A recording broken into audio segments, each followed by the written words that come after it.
Welcome to Ghost Hunting Getting Started. Welcome back and thanks for tuning in. If you're new here, welcome and thank you. I'm Tim Arnwine. I'm a retired paramedic turned ghost hunter and author.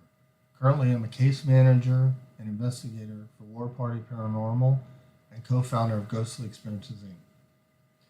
Now, I want to thank everybody who sent in comments on last week's segment of EVP analysis, and we'll get to those.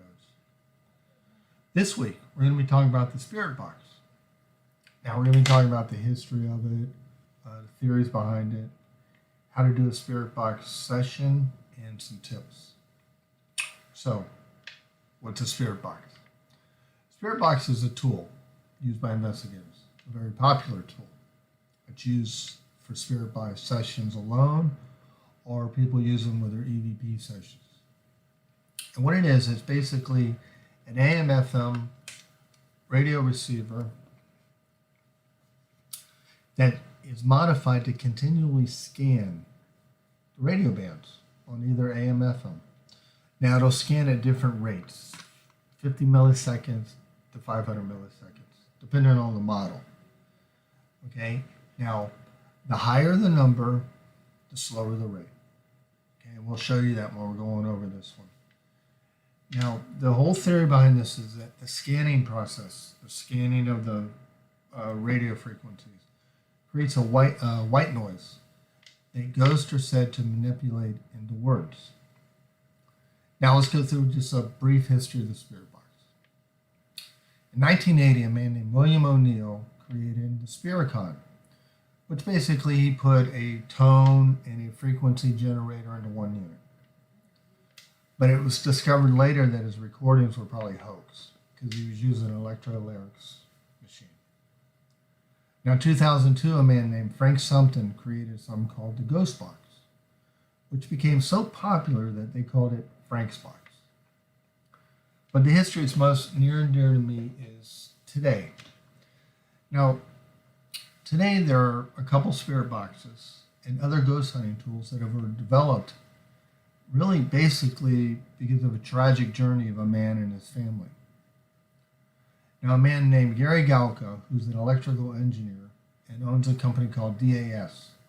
And DAS basically, they build instruments that are used to test data. Well, sadly, in 2004, they lost their 17-year-old daughter, Melissa. And Gary wrote immediately they felt her presence. So within 6 months, he was researching everything. He was watching the shows. He was reading everything he could about the paranormal. And he discovered one thing. There was really no hard set tool to communicate with loved ones who have passed. So out of this journey, we got the SB7, which is a spirit box we'll talk about today. We got the SB11, which is another spirit box. And then we got the Mel meter, which he named after his daughter, and the REM pod. Just some of them that he's developed. Now, the SB11, the REM pod, the Mel meter, we'll get into when we discuss the tools. Okay? Now, I have a daughter. And this may sound a little cheesy, but before each investigation, I always remember the love and tribute of a father that gave us these tools. So, thank you, Gary. Okay, let's talk about using a spirit box. Now, like I said, there's a lot of spirit boxes out there. There's the SB7, which we're going to go over now, the SB11, the S-Box, the Shack Hack, and others. We're going to get into those as we get along with the tools. But, like I said, spirit box sessions are very common now, very popular with teams. And the SB7 is probably the most popular spirit box and probably the most basic one. So I just want to go over it with you tonight so we can, you can have a better understanding of it. So if you want to get one, you can pick it up and use it on your own investigations, and you'll have a better understanding of how to use it. So this is an SB7. Okay, SB7 has a few buttons, to work with, and they're not real hard. They just tell you like sweep direction, sweep rate, things like that. They also have a jack here where you can put in a speaker or headphones. Now, a lot of groups will use speakers when they're doing their spirit box, just so they can hear everything better, because now you're listening to it live. Okay? So we're going to go through the buttons, and just without turning on the unit yet, because it's a spirit box. It can get quite noisy. Now we'll start on the right. The right lower is your power button. Okay.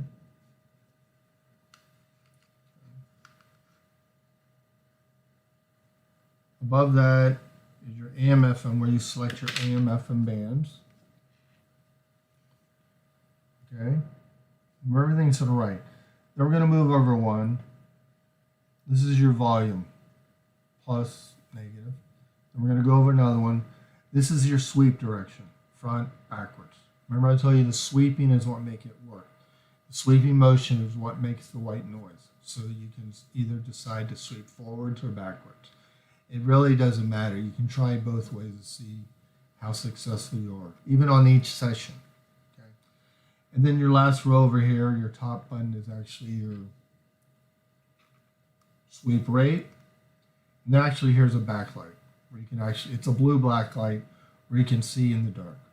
Okay? So, let's turn it on.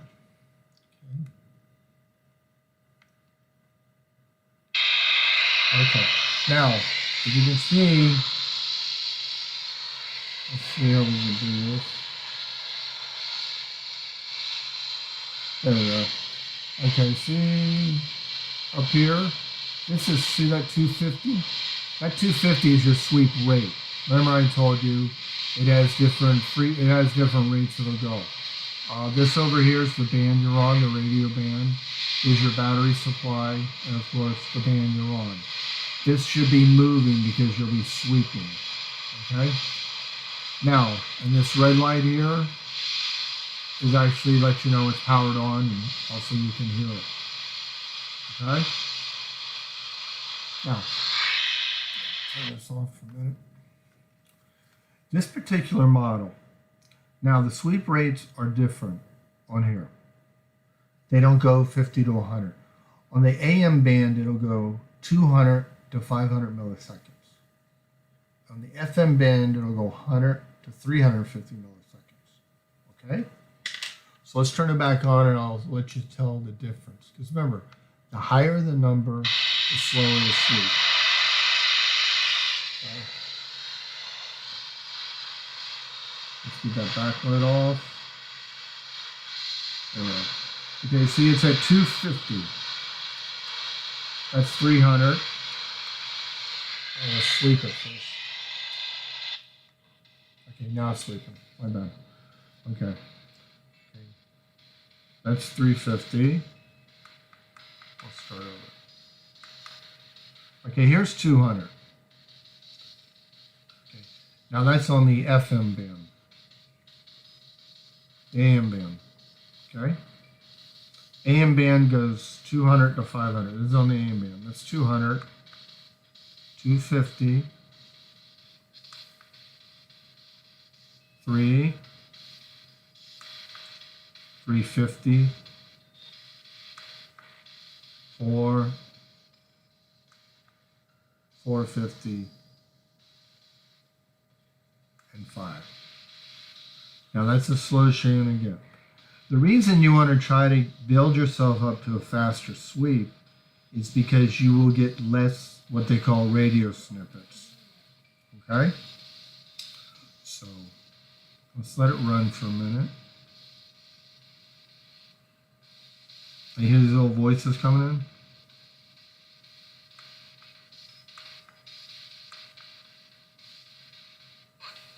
in? Yeah, that's a radio ad or a DJ.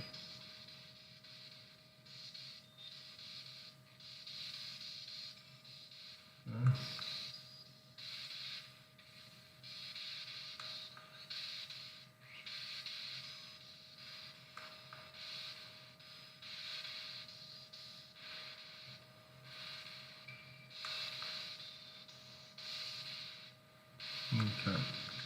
Now let's switch the band over to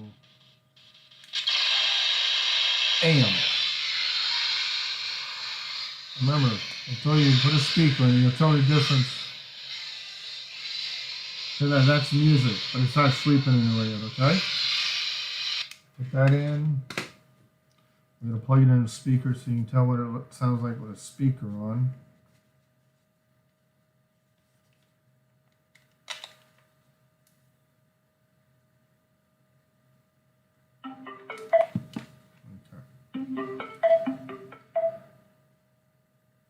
AUX mode. Okay. Now that's louder, right? So let's sleep a little. This is FM.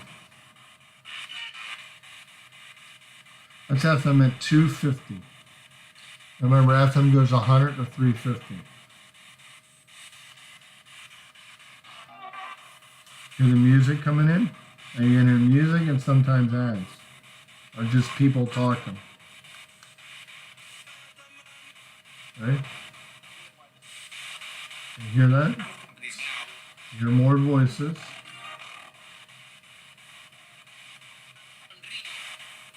Yeah, that's 350. That's as slow as we get on FM. You still hear voices. Like ads coming in. Okay? Radio snippets. That's 100. Now you're going to hear music, but you'll hear less voices. That's the idea. You want to try to work yourself. Maybe start out at 250 milliseconds and work yourself down to 100. And that's a pretty good rate where you're actually you're gonna start asking specific questions, and then hopefully you'll be able to tell when a ghost communication comes in. Okay? Now, let me tell you, ghost communications are very distinct. They're very deep, they're very rapid, and they'll kind of come in to specific questions. All right? Now, there's a few ways you can try to reduce the radio bleed. One way, if you notice, this one I was showing you had an antenna. Okay? Now, you can keep the antenna in, or you could detach it, like I did with this one. Okay, this one has no antenna. Now, to do that, you have to really take apart the unit. You slip this back off, take the batteries out. There's 2 screws there. You take them out. And when you get inside, you're going to notice there's kind of like an O-clip. Okay? You take out the O-clip, you take out the antenna. Okay? A lot of people really believe in this. They think it really works, and I've had some success with it.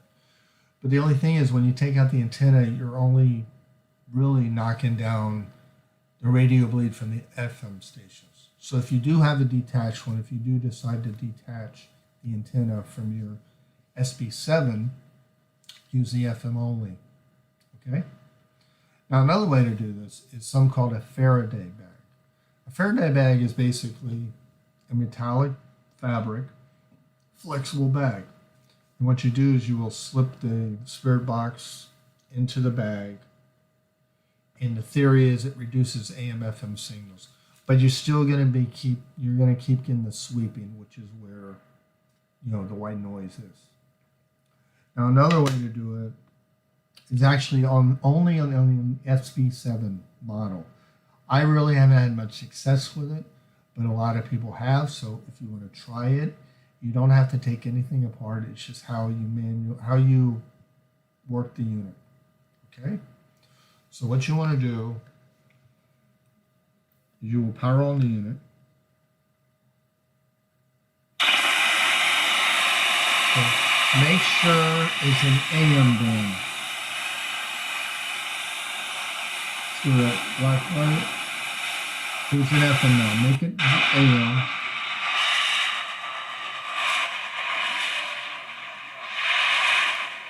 And you power it off. Now this time,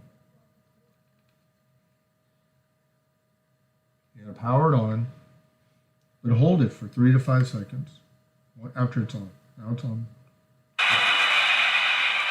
Okay. Take your finger off the power button and immediately press the sweep till it starts scanning.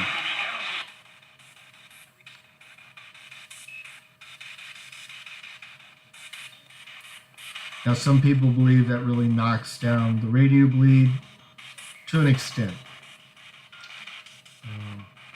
I really haven't much success with it, but I like to let you guys know all your options when you're out there investigating. So that's how you manually manipulate it. Okay? So. Now, tips. During a spirit box session, keep your sessions to 20 minutes and record them because, there's something you might have missed. You're listening to it live, but you might have missed something. So when you're listening to it later, you might hear something you didn't hear before. Now, remember, since you're dealing with live radio, the types of questions you're going to ask are very important. Don't ask yes or no questions. Are you a man? Did you die here? Because yes and no are very common words used on the radio. Try to be very specific. Ask something like, remember, EVP session, spirit box session. Introduce yourself. Introduce people in the room. So ask something very specific, like, what is my name? Or who's standing next to me? Or something like you can hold up like 2 fingers, 3 fingers. Say, how many fingers am I holding up? Okay. Or what color shirt am I wearing? Things like that. Be very specific with your questions. And remember, ghost communications are very deep, they're very rapid, and they'll answer specific questions. Okay? Now remember, just be patient with this skill. It takes time. Okay? Start about 200 to 250, try to work yourself down to 100. But if you take the time and patience to learn this skill, once you start catching evidence, it's pretty cool because you're going to hear it live. All right? Now, let's talk about the comments from last week. We had an EVP analysis. We put up 5 EVPs. Pretty much everybody agreed with what I thought they said. One was burn, one was, get out, things, not get out. Yeah. But the one that really everybody was kind of on the fence about was the one at the Yesteryear Village, where I thought it said Oliver. And then I mentioned, as we put on the segment, that it might have said I live here. So people like Debbie, she thought she wasn't sure what it said at all. Other people commented and said, I think it says I live here too. So thanks for your comments. I always appreciate it because, like I said, there's hearing matrix. You can always hear something different. Okay? Now this week, we're not going to put up an EVP. We're actually going to put up a spirit box video that we got from a friend of mine, Eric. He's a co-investigator. He's the leader of Team South for War Party Paranormal, and we've been investigating for years. He actually caught this one, I think, at the old Davies Schoolhouse. So listen to it. Let me know what you think. It's labeled and everything, so it'll be self-explanatory. All right? So thanks again. If you're a subscriber, thank you so much. If you like the journey we're on, Ghost Hunting Getting Started, please subscribe. Share it around. Okay? And check out the book, Ghost Hunting Getting Started, on Amazon. Now remember, videos are going to be here every Tuesday. Live shows, if we get back to the locations. Still in Florida. Still spikes up and down. Anything live, we're going to announce it here or on the Facebook. Facebook is Longhair Ghost Hunter, SOFL. The email is ghosthuntinggettingstarted@gmail.com, or bring them right into the channel. Give me your comments. Let me know what you think. Let me know what you think about this segment or any other segments. Or if you basically just have any question about ghost hunting, let me know. I'll be happy to answer for it, and we can have a discussion about it. Now, next week we're going to be talking about EMFs, electromagnetic fields. We're going to be talking about, the tools we use, what causes EMFs, what you can do to cause EMFs, things like that. So please tune in. And remember, if you're going out ghost hunting, be safe, be careful, and good luck. And if you want to send in any evidence for us to give you some feedback, please do. I look forward to hearing your comments. I appreciate everything you guys are doing. And you guys be safe out there. And we'll see you next week. Bye.